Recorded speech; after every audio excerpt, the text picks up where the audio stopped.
तर त्या फॉर्म्युल्यामध्ये छोटंसं मॉडिफिकेशन आहे बघा कसं. तर work done can be also written as force into displacement. ठीक आहे, पण दोघांमध्ये कुठलं प्रोडक्ट असतं तर फोर्स डॉट एस बार. ठीक आहे, दोघांमध्ये स्केलर प्रोडक्ट अपॉन टाइम. आणि बच्चा पार्टी लोग keep in mind yes upon T म्हणजे याला म्हणतात वेलोसिटी. क्या बोलते इसको, वेलोसिटी. तो एक फॉर्म्युला आया फोर्स मल्टीप्लाइड बाय वेलोसिटी. और पावर कधी पण लक्षात ठेवा. हे बघा आता पॉवरच्या डोक्यावर बार नाही आहे, इकडे फोर्स ही एक वेक्टर क्वांटिटी झाली. सो माझ्यासाठी ही फर्स्ट वेक्टर क्वांटिटी. त्यानंतर वेलोसिटी कोण असेल माझ्यासाठी सेकंड वेक्टर क्वांटिटी. आणि दोन वेक्टर क्वांटिटीमध्ये कुठलं प्रॉडक्ट घेतलं आहे आपण इथे सांगा पटकन बच्चा पार्टी. Dot product. हां व्हेरी गुड, डॉट प्रोडक्ट. आणि ज्यावेळेस दोन वेक्टरचा आपण डॉट प्रोडक्ट घेतो, साक्षीजी काल तू ॲबसेंट होतीस ऐकून घे, ज्यावेळेस दोन वेक्टरचं डॉट प्रोडक्ट घेतो त्यांच्यापासून जी तिसरी नवीन क्वांटिटी बनते तर ती हमेशा स्केलर क्वांटिटी असते. कशी असते, scalar quantity. Scalar quantity. Yes, हे याद ठेवायचं सर्वांनी. बघा मी इथं वेलॉसिटीचा फॉर्म्युला वापरला होता, velocity is return as displacement upon time. आणि एक रिक्वेस्ट आहे बरं का, काय आलं इथे नगरमध्ये खूप पाऊस पडतोय, जोराचा पाऊस पडतोय. मे बी इलेक्ट्रिसिटीचा इश्यू होऊ शकतो, इथे इन्व्हर्टर पण आहे. पण इन केस नेटवर्क कनेक्शन जर गेलं तर मी माझ्या मोबाईलवरनं कनेक्ट करेल, तुमचं सेशन घेऊनच मी पुढे जाईल. ठीक आहे, फक्त एखाद दुसरा डिले होऊ शकतो, लॅग होऊ शकतो, पण स्टेट येऊन 8:30 शिवाय आपण इथून हलणार नाही. आणि 8:30 नंतर जर इन केस माझं कनेक्शन गेलंच तर मग अपन थांबू. ठीक है, बर. फोर्स इंटू वेलोसिटी, तो क्या समझ में आया. पावर का formula sir work done upon time है. Work done is also written as, बोलो, work done is also written as dot product of force vector multiplied by कौन है ये, dot product between force vector and कौन, displacement vector ये S bar. Displacement. Yes, तो S bar displacement vector upon time और displacement upon time is written as velocity. ठीक आहे, so पॉवरचे दोन फॉर्म्युले शिकलो मग मी. कुठले, सॉरी, तीन फॉर्म्युले शिकलो. कुठले कुठले सांगा. Power is equals to work done upon time, W upon T. Work डनच त्याला तुम्ही म्हणू शकतात एनर्जी अपॉन टाईम असं पण बोलतात बरं का, एनर्जी, कारण work done is a form of energy. किंवा दुसरा force dot product between force and आपका displacement vector upon time. And displacement upon टाईमला रिप्लेस केलं तर हे बनेल force dot velocity. So velocity ही पण वेक्टर क्वांटिटी असते, फोर्स ही वेक्टर क्वांटिटी. म्हणजे एकाच फॉर्म्युल्याचे वेगवेगळे रूपे. जसं विष्णूने 10 अवतार घेतले होते तसे पॉवरचे इथं 1 2 3 4 4 अवतार आहेत. कळतंय का, म्हणजे माणूस एकच पण त्याचे 4 वेगवेगळी रूपं. ओके, सो मग इथे पॉवरशी रिलेटेड काही क्वेश्चन होता का, तर सरांनी तो क्वेश्चन एक्सप्लेन करावा जेणेकरून आम्हाला कन्सेप्ट क्लिअर होईल. बरं बाबा, हो चालेल, तसं करूयात. मग आता क्वेश्चन नंबर 139 सर्वांनी डोळ्यात तेल घालून पाहायचा, म्हणजे खरोखर डोळ्यात तेल घालायचं नाही, नाहीतर तुम्हाला दवाखान्यात जावं लागेल. ठीक आहे, इथे बघा कॉन्स्टंट फोर्स एफ बार दिलाय, has a displacement R bar is equals to मीटरमध्ये, आणि किती वेळात झाली 2 सेकंदामध्ये. आणि काय विचारलंय आपल्याला, पॉवर. कळतंय, बघा फोर्स दिलाय, डिस्प्लेसमेंट दिलंय. ओके, फोर्स दिला है, डिस्प्लेसमेंट दिला है, फोर्स दिया है, डिस्प्लेसमेंट दिया है, टाइम भी दिया है 2 सेकंड में. मी कसं ओळखलं डिस्प्लेसमेंट आहे, कारण हे मीटरमध्ये दिलं आहे, फोर्स दिला आहे वरती एफ बार म्हणून. मग माझ्या आणि काय फाइंड आउट करायला सांगितलं, पावर. बच्चा पार्टी फॉर्मूला बताओगे, चलो जल्दी, कोई बताएगा मेरे को, कौन बताएगा, any one of you who would like to answer. Connection है ना बाबा, बोलो. देखो क्या क्या दिया है, बोलो. फोर्स, डिस्प्लेसमेंट आणि टाइम दिला आहे, पॉवर काढायचा आहे, फॉर्म्युला सांगा. Power is equal to F bar dot product घेऊन S bar upon time. Very good, very good. मग आता एफ बारची व्हॅल्यू दिलेली आहे, क्वेश्चन नंबर 139 इथे सॉल्व करतो मी.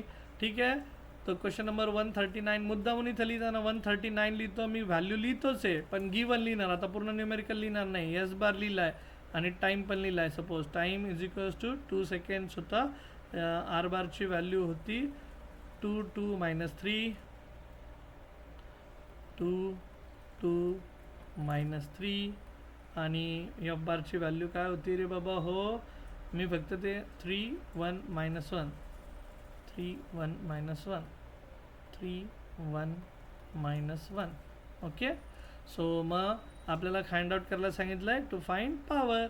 तर मग आता तुम्हाला माहिती आहे आता पॉवरचा फॉर्म्युला काय आहे, तो वी हॅव सोल्यूशन जब मैं ये गिवन आहे मेरे लिए. और हे बघा हे रिप्रेझेंटेशनच्या छोट्या छोट्या गोष्टी आहेत. याच्यासाठी मार्क नाही मिळत तुम्हाला, गिवन लिहिले म्हणून कधी मार्क नाही मिळणार, लक्षात घ्या. पण तुम्हाला समजेल की अरे न्यूमेरिकलमध्ये काय दिलं आहे, काय फाइंड आउट करायचं आहे. तुम्ही ज्यावेळेस अशा पद्धतीने रिप्रेझेंट कराल, परीक्षार्थीला ते एक्झामिनरला जो पेपर ॲसेस करतो ना त्याला कळतं अरे हे पोराला कळलं आहे बरं का. मग तो आहे ना सडळ हाताने तुम्हाला पैकीच्या पैकी मार्क देण्याकडे त्याची वाटचाल करतो. आणि इन केस तुम्ही फेल जरी होत असाल ना तरी तुम्हाला आहे ना तो त्या काठावर घेऊन जातो, समजून घ्या. सो प्रेझेंटेशनचा फायदा फक्त स्कोअर करण्यासाठीच नाही आहे तर पास होण्यासाठी सुद्धा आहे. मग फोर्स आहे, एस बार आहे, टी आहे. पण दोघांमधलं व्हेक्टर प्रोडक्ट स्केलर प्रोडक्ट आहे हे लक्षात घ्या. मग स्केलर प्रोडक्ट कसं घ्यायचं आता ते वेगळं सांगायला नको. 3i plus J cap minus K cap यांचं multiplication dot product with 2i plus 2j minus 3k आणि होल डिवायडेड बाय टाईम. टाईमला आता time is a scalar quantity, ती काय वेक्टरमध्ये नाही.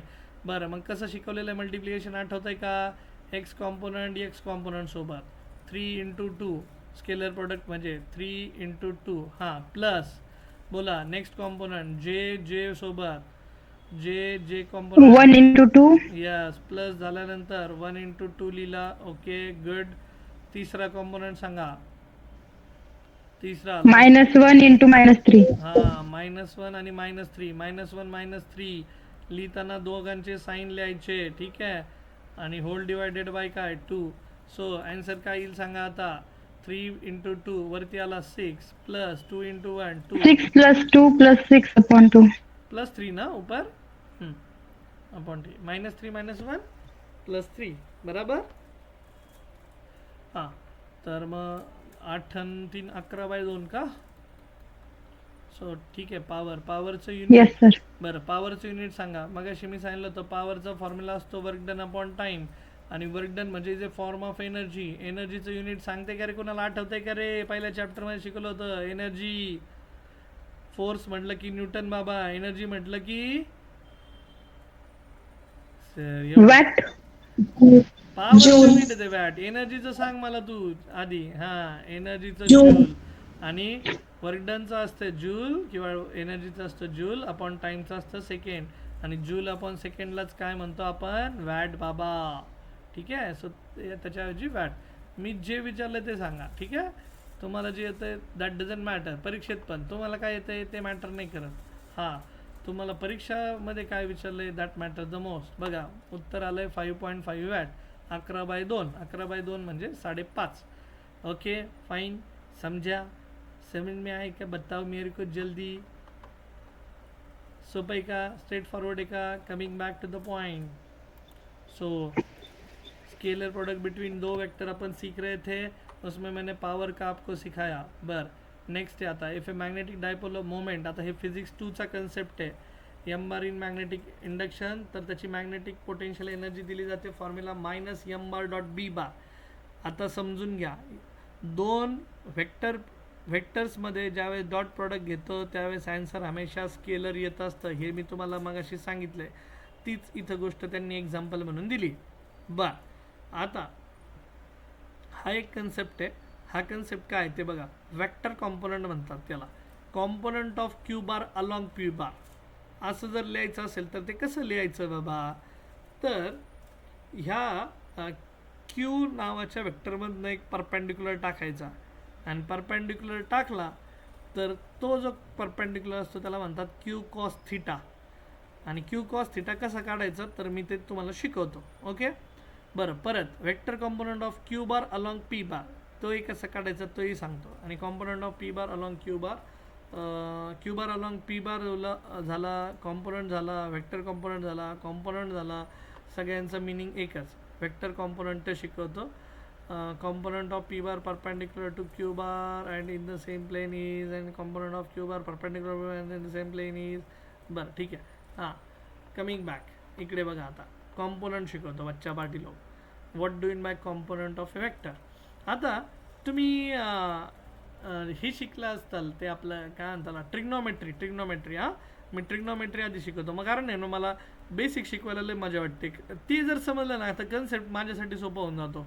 तर ट्रिग्नोमेट्रीमध्ये सपोज असा ट्रायंगल असतो, ह्या ट्रायंगलमध्ये सपोज ABC, ठीक आहे, आणि हा अँगल सपोज थीटा आहे. तर मला सांगा साइन थीटा काय लिहिणार रे तुम्ही ह्या ट्रायंगलमध्ये? In right angle triangle, in this triangle, in triangle suppose ABC, हाँ इस ट्रायंगल में मुझे बोलो साइन थीटा क्या लिखोगे आप? चलो जल्दी BC upon AB. Sakshi BC upon AB. Sakshi please we will stick to the basic. तुझा आन्सर करेक्ट आहे, बट मला असं सांग ना की अपोजिट साइड अपॉन हायपोटेनियस, कारण याला आपण सपोज फॉर्म्युला. हे बघा थीटा अँगल जो आहे त्याच्या ॲडजस्टंट ही साईड आहे, थीटाच्या ही अपोजिट साईड आहे बरोबर. आणि AC 90 डिग्री अँगलच्या अपोजिट जे असते त्याला काय म्हणतो आपण? हायपोटेनियस बरोबर. बच्चा पार्टी यहाँ तक चीज़ें क्लिअर? एवढं तर असेल तुम्हाला माहिती का? ते पण शिकवायचं आहे बरं, ते शिकवतोय बाबा ट्रिग्नोमेट्रीमध्ये. साइन थीटाच्या अपोजिट साईडला म्हणतात अपोजिट अपॉन हायपोटेनियस, असा रेशो घेतात, ठीक आहे. बरं, cos theta is equals to क्या लिखा जाता है रे भाई लोग? एडजेसेंट अपॉन क्या लिखा जाता है? Adjacent upon hypotenuse. Hypotenuse, very good, ठीक है. तो सॉरी यहाँ पे दिख नहीं रहा, ये एडजेसेंट अपॉन हाइपोटेनियस ऐसा लिखा जाता है. तर मग मला म्हणायचं काय आहे की आता हे मला जर ह्या अपोजिट साईडला लिहायचं असेल अपोजिटला, तर अपोजिट साईडला ह्याच्या टर्म्समध्ये लिहायचं असेल तर देअर फॉर मी असं लिहिलं हे हायपोटेनियस त्याला जाऊन मल्टिप्लाय होईल बरोबर ना. अपोजिट इज इक्वल्स टू काय लिहिणार मी? Hypotenuse multiplied by sine theta. ये हाइपोटेनियस यहाँ पे एडजेसेंट लिखना है, therefore adjacent is equals to क्या लिखूंगा मैं? Hypotenuse multiplied by cos theta बराबर. तर मग मला सांगायचं काय आता उद्देश काय आहेत ना, तर ज्यावेळेस आता मी एक वेक्टर काढला सपोज, आता हा वेक्टर आहे P बार, ये दूसरा वेक्टर कौन है? Q बार. बघा बच्चा पार्टी लोग, दोनों के बीच अँगल कितना आहे? थीटा. सेम ट्रायंगल काढतोय मी. आता काय करायचं? आपल्याला काही काम धाम नाही, Q वेक्टरपासून एक परपेंडिक्युलर टाकायचा. काय दिसतंय आता? मला तर असं दिसतंय बाबा इथे एक ट्रायंगल आहे, दिसतोय का ट्रायंगल? आता एक right angle triangle.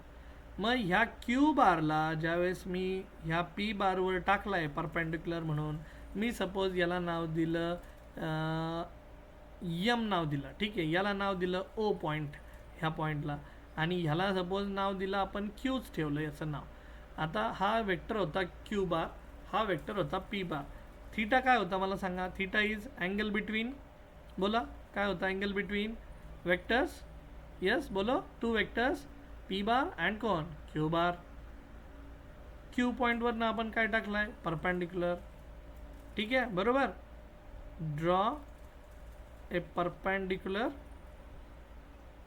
From point Q, हाँ, which will meet vector P bar at M बरोबर. मीट झाला. इथपर्यंत स्टेप समजली सर्वांना? समजले असेल तर यस म्हणा, उगाच बळबळ यस म्हणायचं नाही. शिवराज, सिद्धी, श्रावणी, प्रेम, साक्षी, हो सर. नक्की? Yes sir. Yes sir. Okay, मग तिथून काय फक्त आता ट्रायंगलवर मी हे टाकलाय आपला परपेंडिक्युलर टाकला. मग आता मला एक ट्रायंगल दिसतोय. आता कुठला ट्रायंगल आहे सांगा? ट्रायंगलचं नाव सांगा. In triangle. हां, ट्रायंगल सांगताना हमेशा काय करायचं? हा जो थीटा अँगल आहे ना, थीटा अँगल तो मध्ये ठेवायचा वाटल्यास. आता इथं राईट अँगल ट्रायंगल आहे, पण आपण हा थीटा मध्ये ठेवूया. कुठलाही सांगा. हां, MOQ म्हणा ह्या ट्रायंगल. QOM. हां, किंवा QOM, किंवा मी रीड करताना याला QMO असं पण रीड करू शकतो, काही पण म्हणा ट्रायंगलमध्ये. आता मग ह्या ट्रायंगलमध्ये मी सपोज आता कॉस थीटा लिहिला. कॉस थीटा सांगा बरं, कॉस थीटा काय लिहिल मग मी? Cos theta will be equal to क्या? एडजेसेंट अपॉन क्या लिखोगे रे बाबा? हाइपोटेनियस बराबर. हाइपोटेनियस. हाँ, एडजेसेंट साइड अपॉन हाइपोटेनियस. तो ये P बार वाला साइड मेरे लिए कौन है? एडजेसेंट है. ये कौन है मेरे लिए? हाइपोटेनियस है. ये कौन है मेरे लिए? कुणाच्या अपोजिट हे चाललंय हे सगळं? थीटाच्या अपोजिट. म्हणून हा थीटाच्या अपोजिट, थीटाच्या ॲडजस्टंट ही साईड, आणि 90 डिग्रीच्या अपोजिटवाली हायपोटेनियस बरोबर. मग cos theta is equals to adjacent upon क्या हायपोटेनियस. मग ॲडजसंट साईडचं नाव सांगा बरं मला काय होतं. ॲडजसंट साईडचं नाव MO. हां एम ओ किंवा ओ एम लिहिला. ओके ठीक आहे. आणि हायपोटेनियसचं नाव काय होतं O Q. Okay so OQ. There four मग मी याला असं लिहू का आता हा ओ क्यू याला जाऊन मल्टिप्लाय झाला लेफ्ट हँड साईडला. मग O M is equals to काय लिहिला मी ओ क्यू इंटू क्या लिखा cos theta. So what is O Q नाव. ओ क्यू म्हणजे माझ्यासाठी आहे क्यू बार. मग ओ एम काय माझ्यासाठी तर ओ एमला म्हणतात की ओ एम हा कॉम्पोनंट झाला. काय झाला कॉम्पोनंट. बघा मी असं लिहितो आता इथं Q into cos theta and this is O M. So what is O M तर ओ एम हा ओ टू एम हे कुणाचं प्रोजेक्शन आहे तर ह्या ओ क्यू बार व्हेक्टरचं प्रोजेक्शन आहे पी बार व्हेक्टरवर. म्हणजे ओ क्यू बारला मी खाली ओढला कुणावर ओढला पी बारच्या व्हेक्टरच्या अंगावर ओढला आहे. ठीक आहे त्याला ओढून घेतलं मी इथे. सो त्याला म्हणतात कॉम्पोनंट ऑफ. बघा हा होता माझ्यासाठी ओ क्यू बार व्हेक्टर. ह्या ओ क्यू बार व्हेक्टरला मी याचं प्रोजेक्शन कुणावर लादलंय तर पी बारवर. पी बार आपला चाललाय गपचूप आपला गुमाने पण त्याच्यासोबत मी कुणाला पाठवलंय त्याच्या प्रोजेक्शनला. कुणाच्या प्रोजेक्शनला त्या क्यू बारच्या प्रोजेक्शनला. आणि त्या प्रोजेक्शनला म्हणतात Q into cos theta. So त्यालाच म्हणतात component of Q bar along P bar. कळलं. Component of vector Q bar along P bar. Okay मग तो लिहिताना कसं लिहितात तर component of vector Q bar along P bar is nothing but Q into cos theta. मग आता हा फाइंड आउट कसा करायचा बाबा तर बच्चा पार्टी लोग अपने पास डेफिनेशन है स्केलर प्रोडक्ट का. We have P bar dot Q bar अपन ऐसा लिखते मैग्नीट्यूड ऑफ पी इंटू क्या sorry magnitude of P magnitude of Q into cos theta. ये कशाची डेफिनेशन है. डेफिनेशन ऑफ कौन सा प्रोडक्ट डॉट प्रोडक्ट या फिर क्या बोलते हैं उसको अपन scalar product of two vectors. बराबर. तो बच्चा पार्टी मुझे यही निकालना है ये निकालना है क्यू कॉस थीटा. तो ये पी व्हाट इज पी ये पी यहाँ पे जाके डिवाइड होगा. हो गया मेरा formula Q cos theta is equals to डाव्या बाजूला आहे P bar dot Q bar त्याला डिवाइड करायचं पी ने. झाला फॉर्म्युला. अरे समजलं का. Yes, sir. क्या बोलने का इसको. How to read this let me know how to read this. Shivraj Siddhi Q cos theta म्हणजे काय वाचणार याला. काय वाचणार याला Q cos theta is nothing but component of vector Q bar along क्या पी बार. सो ज्या वेक्टरच्या अलॉंग कॉम्पोनंट आहे तर लिहिताना हमेशा असंच लिहायचं क्यू कॉस थीटा. आता सिमिलरली मी जर असं लिहिलं तर तुम्ही याला कसं वाचणार सांगा. आता सपोज मी इथं लिहिताना पी कॉस थीटा ठेवला आणि क्यूला डिवाइड केलं असं लिहिलं. हे बघा पी इंटू कॉस थीटा असं लिहिलं is equals to P bar dot Q bar आणि इकडे कोण राहिले मग आपला क्यू. हां सांगा याला कसं रीड करणार. Can any one of you. इथं लिहिलं होतं तुम्ही component of Q bar along P bar याला कसं रीड करणार. Component of Component of P bar along Q bar. Very good. Component of P bar along Q bar और वो है अपना P cos theta. That's it बच्चा party लोग. Simple yet effective method. So हमेशा go for this triangle method. याला projection म्हणतात आणि त्याच पद्धतीने मी उलट्या पद्धतीने जाऊ शकतो. मग आपण त्याच्यावर बेस लगेच न्यूमेरिकल पण कवर करू. सो तुमचा कन्सेप्ट क्लिअर होऊन जातो. चालेल का. मग कॉम्पोनंट्स कसे काढायचे समजते का. बरं समजण्यासाठी तुम्हाला पहिल्यांदा डॉट प्रोडक्ट यावं लागतं. मग डॉट प्रोडक्ट आलं तर हे काढता येईल. मग बघा आता माझ्याकडे एखाद दुसरा प्रश्न त्या टाईपचा असणारच आहे आणि मला हमेशा बेसिक शिकून मग तिकडे पुढे जायला आवडतं. ठीक आहे. तो है क्या भाई मेरे पास क्वेश्चन है क्या बताऊं क्वेश्चन वाक सर क्वेश्चन दिखाओ चलो जल्दी फटाफट। यहाँ पे तो नहीं है कंपोनेंट का क्वेश्चन।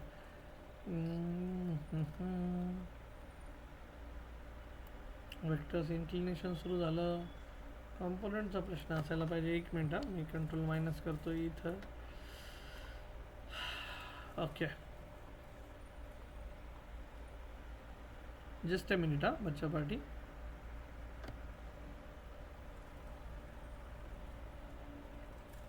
हां इथं तर दिसत नाही आहे। component of vector then magnitude of p bar relative joint then angle between collinear vector magnitude of angle 82 between two vectors how forces and product of vectors मध्ये टाकलं असेल त्यांनी कदाचित। बरं पण पाहून घेतो।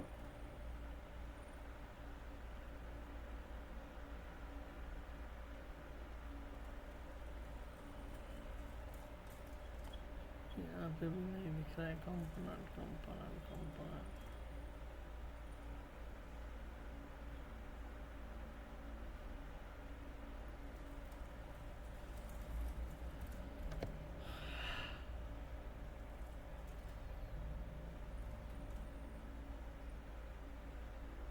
इथं काहीतरी दिसतंय बरं का 91 मध्ये।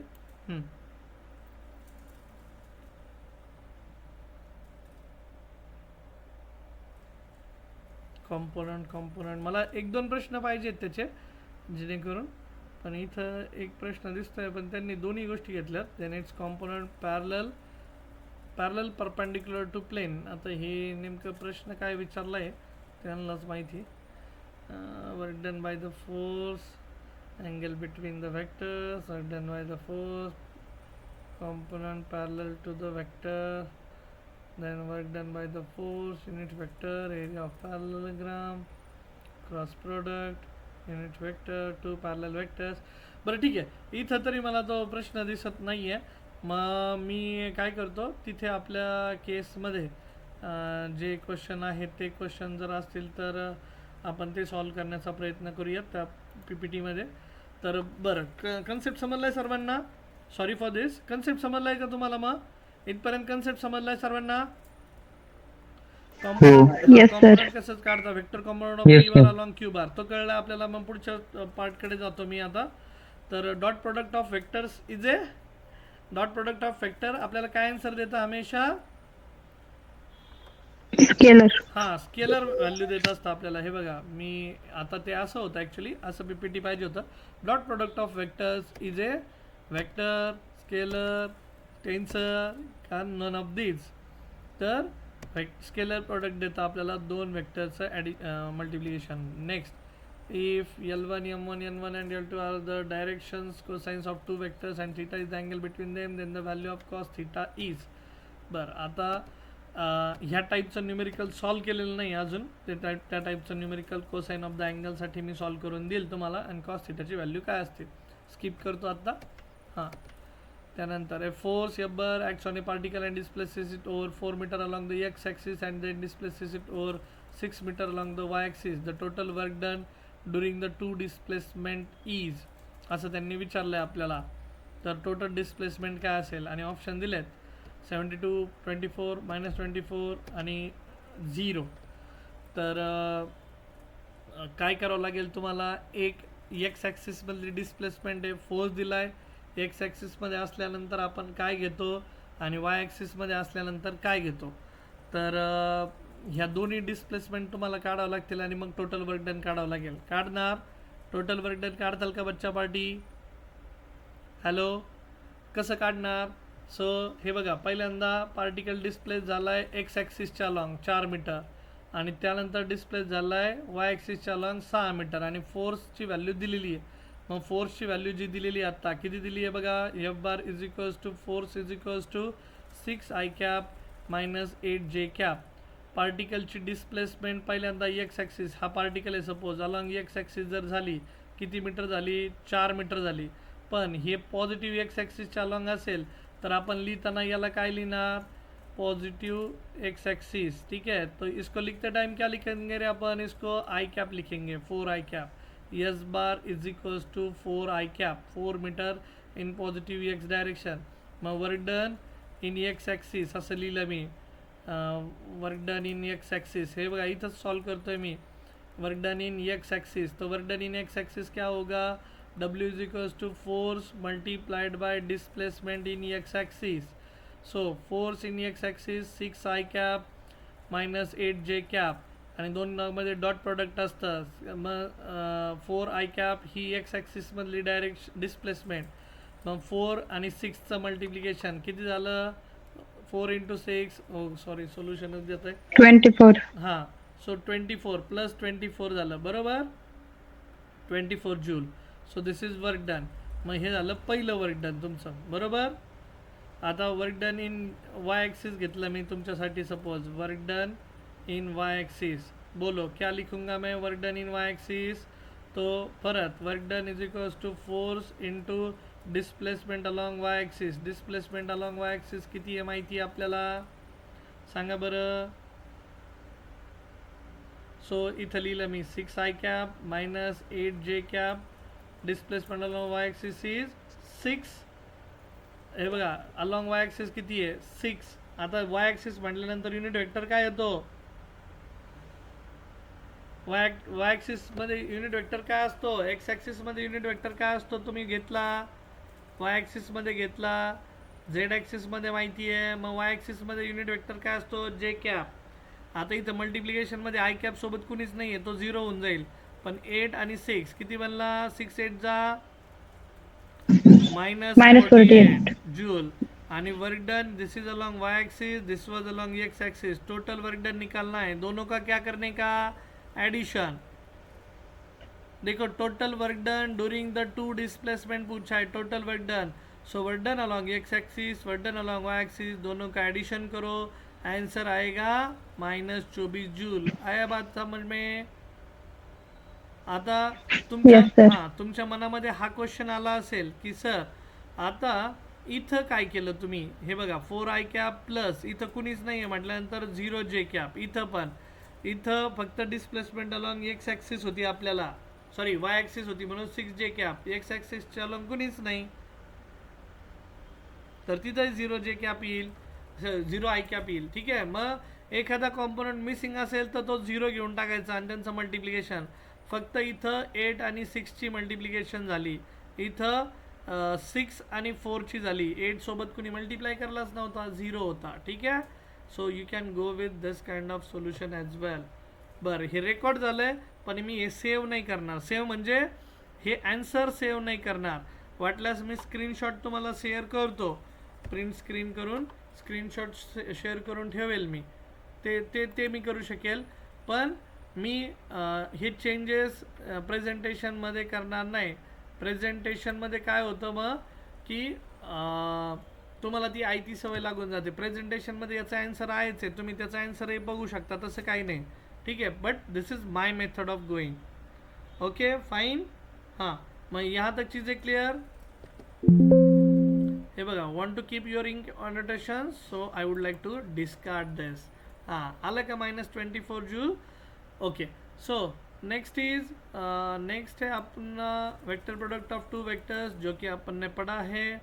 दोन वेक्टरचं प्रोडक्ट कसं असतं तर स्केलर प्रोडक्ट, डॉट प्रोडक्ट ह्या डेफिनेशन मी तुम्हाला शिकवल्यात. क्रॉस प्रोडक्ट और वेक्टर प्रोडक्ट काय असतं, नवीन तिसरा वेक्टर काय असतो तर तेही आपण घेतलं आहे. त्याचं मॅग्निट्यूड काय असतं हे पण घेतलं आहे. परत आता तुम्ही मगाशी जसं कॉम्पोनंट शिकवलं तसंच हा कॉम्पोनंट पण तुम्ही म्हणू शकता क्यू साइन थिटाला कॉम्पोनंट ऑफ क्यू बार. पण नाव this component is perpendicular to P bar. त्या केसमध्ये अलॉंग होता, ह्या केसमध्ये परपेंडिक्युलर आहे कारण थिटाची व्हॅल्यू आहे, तर इथे साइन थिटा आहे.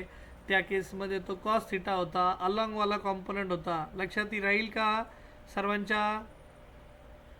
हे बघा वेक्टर प्रोडक्टमध्ये component perpendicular to P bar आहे आणि तिथं काय होतं, component of Q bar parallel to, yes आठवतंय का, कॉस थिटा जर म्हटलं तर कॉम्पोनंट वॉज पॅरलल. आणि जर आपण क्रॉस प्रोडक्ट ऑफ टू वेक्टर्सची मल्टिप्लिकेशन घेतली किंवा त्याची डेफिनेशन घेतली तर तो जो येतोय तो आपण घेताना काय घेतलं होतं, पी बार क्रॉस क्यू बार. तर त्याला लिहिताना आपण असं लिहिलं होतं, म्हणजे याचा फक्त मॅग्निट्यूड बरं का, मॅग्निट्यूडवाला पार्ट तो ये बनता आहे P Q into sine theta. तो आपण जर साईन थिटा घेतला, एवढाच घेतला क्यू साईन थिटा, तर मग अशी प्रमाणे बघा दोन vectors separated by certain angle, क्या एंगल, थीटा एंगल. अभी दोनों के बीच कौन सा प्रोडक्ट है, क्रॉस प्रोडक्ट है. और मैंने आपको ट्रायंगल वाला मेथड सिखाया था, इसका प्रोजेक्शन यहाँ पे किया, ये एंगल थीटा है, थीटा के अपोजिट वाली साइड है ये हाइपोटेनियस बोलते हैं इसको, और इसको कौन सा साइड बोलते हैं, एडजेसेंट. तो अगर मैंने ऐसा लिखा साइन थीटा, देखो sine theta is equals to क्या लिखूंगा, अपोजिट अपॉन हाइपोटेनियस. अपोजिट मला मतलब ये किसका प्रोजेक्शन है, सॉरी प्रोजेक्शन म्हणण्यापेक्षा मी सपोज याला नाव दिलं ओ, इसको नाम था यम, इसको नाम था क्यू, तो M Q upon hypotenuse, hypotenuse कौन है, ओ क्यू. तो ये ओ क्यू उधर चला गया, M Q is equals to O Q multiplied by क्या, साइन थीटा. और ओ से क्यू तक लेके उसका मैग्नीट्यूड है अपना क्यू, त्या वेक्टरचा magnitude Q sine theta. So what is M Q, M Q हा एक परपेंडिक्युलर आहे जो आपण ड्रॉ केला आहे क्यू पासनं यम पर्यंत. म्हणून एम क्यूला म्हणताना असं लिहिलंय की कॉम्पोनंट क्यू बार काही आहे, component of Q bar perpendicular to P bar. मगाशी काय होता, कॉम्पोनंट ऑफ क्यू बार, बोलो एम क्यू के अपोजिट आपण काय घेतला होता, ओ एम घेतला होता. कोण, ओ एम. आता एम क्यू बद्दल बोललोय तर M Q is component of Q bar perpendicular to P bar. And उस केस में आपने बोला था component of Q bar, component of vector Q bar along P bar. तुम्ही याला पॅरलल टू पी बार पण म्हणू शकता और पैरेलल टू पी बार. आई बात समझ में, ठीक है बच्चा पार्टी लोग, यहाँ तक चीज़ें क्लियर सभी को. सो यही डेफिनेशन Yes, sir. हां, पण हे मॅग्निट्यूडच्या फॉर्ममध्येच होतं, फक्त वेक्टर प्रोडक्ट मॅग्निट्यूडच्या फॉर्ममध्ये. बरं आपण हे बघा आता तेच एक्सप्लेनेशन इथं त्यांनी दिलेलं आहे. I don't want to go necessary into this, but A bar cross B bar, A B sine थिटाला मॅग्निट्यूड म्हणतात वेक्टरचं. मॅग्निट्यूड कसं दाखवतात तर इथं दाखवलं आहे बघा, A bar cross B bar is A B sine theta. And direction कशी काढतात तर राईट हँड स्क्रू रूलने काढतात. राईट हँड स्क्रू रूल मी सेपरेटली तुम्हाला एक्सप्लेन करेल, ठीक आहे. Characteristics of cross product of two vectors, तर हे दोन वेक्टरचं प्रोडक्ट हमेशा वेक्टरच येतं, त्यांचा आन्सर वेक्टरच येतं. A bar cross B bar is A B sine theta N cap, हे आपण वारंवार घेतलं आहे. दोन वेक्टर जर एकमेकांना पॅरलल असतील तर magnitude of vector product is 0 असं दिलं आहे, कारण साईन 0ची व्हॅल्यू 0 असते. इथंच सांगायचं म्हटलं तर दोन वेक्टर ज्यावेळेस एकमेकांना पॅरलल, सपोज हा ए बार नावाचा वेक्टर आहे आणि दुसरा बी बार नावाचा वेक्टर आहे, ठीक आहे, कमेंट सेक्शनमध्ये दाखवत होते. It does not obey the commutative law of multiplication. Commutative म्हणजे काय ते एक दाखवतो. Magnitude of self cross product me presentation मोडमध्ये जातो आणि मग दाखवतो इथे. हे बघा, तर टू वेक्टर्स पॅरलल जर एकमेकांना असतील, म्हणजे लाईक ए बार हा एक वेक्टर आहे, हा बी बार वेक्टर आहे, दोघं एकमेकांना कसे दिसत आहेत, पॅरलल. दोघांमध्ये अँगल किती असेल बच्चा पार्टी लोक, 0 डिग्री. मग जर ए बार क्रॉस बी बार मी जर घेतलं तर असं लिहितो आपण, magnitude of A magnitude of B into sine of theta into N cap. मग आता साईन 0ची व्हॅल्यू किती असते मला सांगावं तुम्ही. जर अँगल 0 डिग्री टाकला तर व्हॅल्यू किती असते साईन 0ची, तर 0. And 0 multiplied by anything is 0. So A bar cross B bar दोनों अगर एक दूसरे को पैरेलल है तो दो वेक्टर का magnitude of vector product is also 0. ठीक है, आई बात समझ में. Next, it does not obey commutative law of multiplication. Commutative law मतलब अपन ऐसा नहीं लिख सकते A bar cross B bar, I can't write it as B bar cross A बार, असं मी नाही लिहू शकत, त्यांची ऑर्डर मी चेंज करू शकत नाही, याला म्हणतात कम्यूटेटिव्ह लॉ ऑफ मल्टिप्लिकेशन। मग तुम्ही म्हणताल मग काय लिहायचं सर, तर A bar cross B bar is equal to minus sine घेतात, जर तुम्ही अशी त्यांची पोझिशन चेंज केली तर तुम्हाला निगेटिव्ह साईन निगेटिव्ह पद्धतीने जावं लागतं, त्याला म्हणतात कम्यूटेटिव्ह लॉ ऑफ मल्टिप्लिकेशन। स्केलरमध्ये चालतं, स्केलरमध्ये तुम्ही ए बार डॉट बी बार लिहिलं काय आणि बी बार डॉट ए लिहिलं काय, ॲन्सर तुमचं हमेशा स्केलर व्हॅल्यूच येणार आहे, ठीक आहे, इथं नाही जमत। बरं 6 number, magnitude of self cross product of a vector is also 0। Self cross product म्हणजे सपोज मी A bar cross A bar स्वतःसोबत जर प्रोडक्ट घेतलं तर ती पण व्हॅल्यू 0 येते। का 0 येते, तर ज्यावेळेस तुम्ही स्वतःसोबत प्रोडक्ट घेताय म्हणजे ए बारचं ए बार सोबतच प्रोडक्ट घेताय म्हणजे दोघंही एकमेकांना पॅरलल आहे, त्यांच्यामधला अँगल 0 आहे, आणि अँगल जर 0 असेल तर दोघांचं product A into sine theta into N cap, sine थीटाची व्हॅल्यू 0, तर आंसर भी क्या आएगा 0 ही आएगा। 6वी प्रॉपर्टी समजली, हे तुम्हाला जे आन्सर आहे ते आन्सर तुम्हाला इथं दिसत आहे। बरं, कॅरेक्टरिस्टिक्स ऑफ क्रॉस किंवा स्केलर प्रोडक्ट, आता आय कॅप आणि जे कॅप, हे बघा आय कॅप आणि जे कॅप ह्या दोन वेक्टरचं जर प्रोडक्ट घेतलं तर यांच्यापासून नवीन वेक्टर बनतो के कॅप, ह्या पद्धतीने जर गेलं, हे बघा आय कॅप आणि जे कॅप यांचं जर तुम्ही क्रॉस प्रोडक्ट घेतलं आय कॅप जे कॅप तर उत्तर मिळतं के कॅप, के कॅप आणि आय कॅप ह्या दोघांचं जर क्रॉस प्रोडक्ट घेतलं तर उत्तर मिळतं के कॅप क्रॉस आय कॅप, ठीक आहे, आय कॅप, तर यांचं उत्तर मिळतं जे cap. I cap cross J कॅपचं मिळालं K cap, K cap cross I कॅपचं मिळेल तुम्हाला जे कॅप, आणि I cap J cap cross K cap, तो ये यहाँ पे लिखूंगा मैं जे कैप क्रॉस के कैप, उसका मिळता है आई कैप। सो असं लक्षात ठेवायचं, सिक्वेन्स आय आणि जे यांचं मिळून मिळतंय के, पुढचा जे आणि केचा मिळतोय आय, आणि के आणि आयचा मिळतोय जे, असं एका पार्ट एक धराधरी चालू असते त्यांची, ठीक आहे। सो हे फक्त कॅरेक्टरिस्टिक्स ऑफ क्रॉस प्रोडक्टमध्ये होतं, आणि मगाशी जसं सांगितलं जर तुम्ही cross product self cross product घेतलं, सेल्फ म्हणजे I cap dot I cap घेतलं तर 0 येतं, पण I cap cross J cap घेतलं तर नवीन वेक्टर आला K cap, J cap cross I cap उलटं जर केलं डायरेक्शन तर मायनस येतंय। बघा J cap cross I cap cyclic पद्धतीने जायचं, sequence I cap J cap K cap. If two vectors are parallel to each other than, खालीलपैकी काय योग्य अयोग्य सांगा मला। जर दोन वेक्टर पॅरलल असतील एकमेकांना, सर्वांना स्क्रीन दिसतीये, विजिबल आहे का?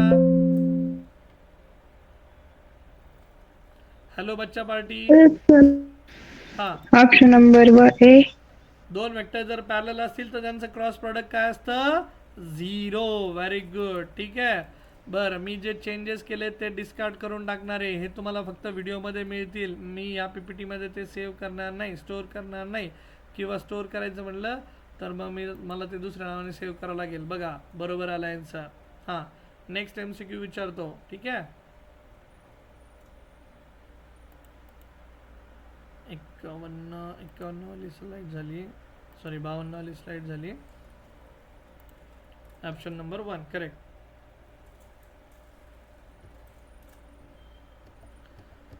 सो आंसर आया अपना ए। हाँ, दूसरा काय, इन वेक्टर प्रोडक्ट, आता काय ऑप्शन दिलेत बघूया, खालीलपैकी काय योग्य सांगा। वेक्टर प्रोडक्ट मध्ये काय योग्य, I cap cross I cap काय यायला पाहिजे उत्तर,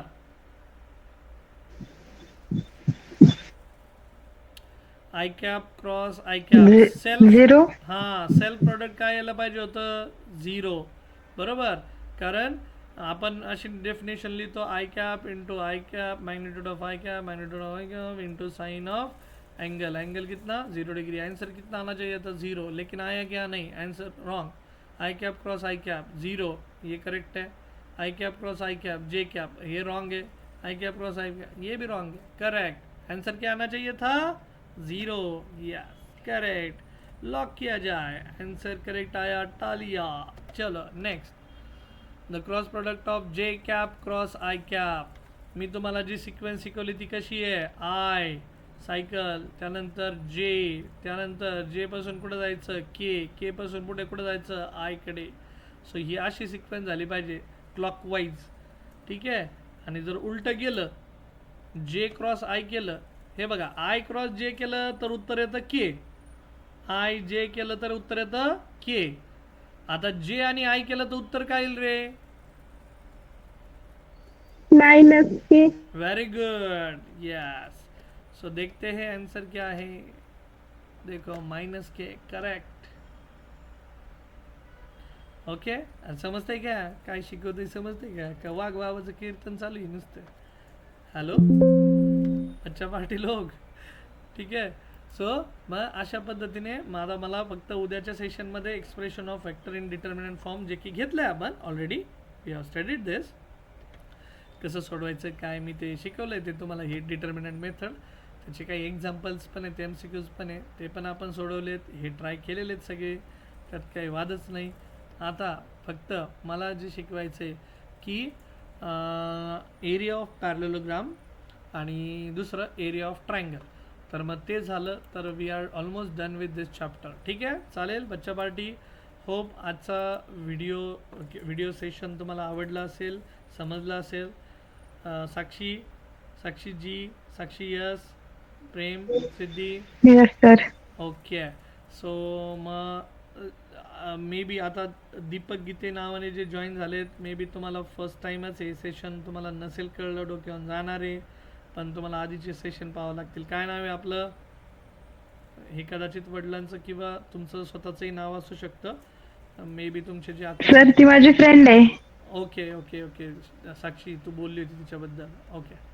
ते परवा वेगळं नाव होतं का, मग ते वेगळे होते का हेच नाही, राणी गीते आणि ती अंजली येवले।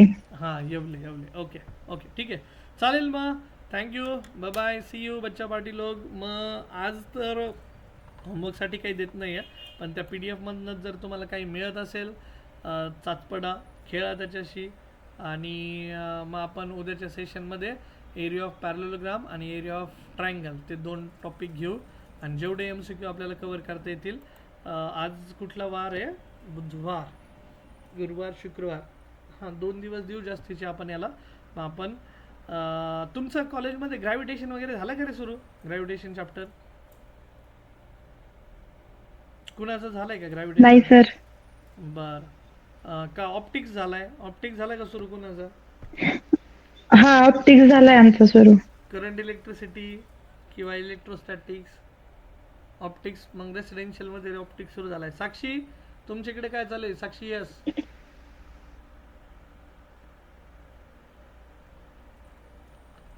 सिद्धी तर जातच नाहीये। हां साक्षी बोल। 4 नंबरचा चॅप्टर झालाय, लॉज ऑफ मोशन झालंय। हां प्रेम तुमच्या इकडे?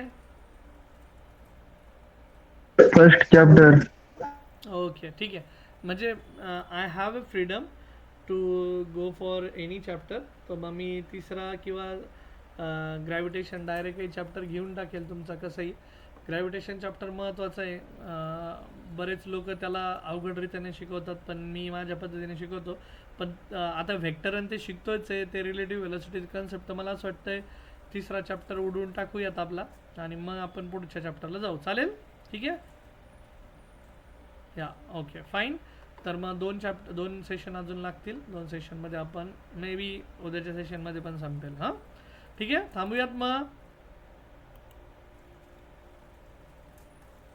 Hello everyone, yes sir. Okay चलो फिर, bye bye, see you, good Knight.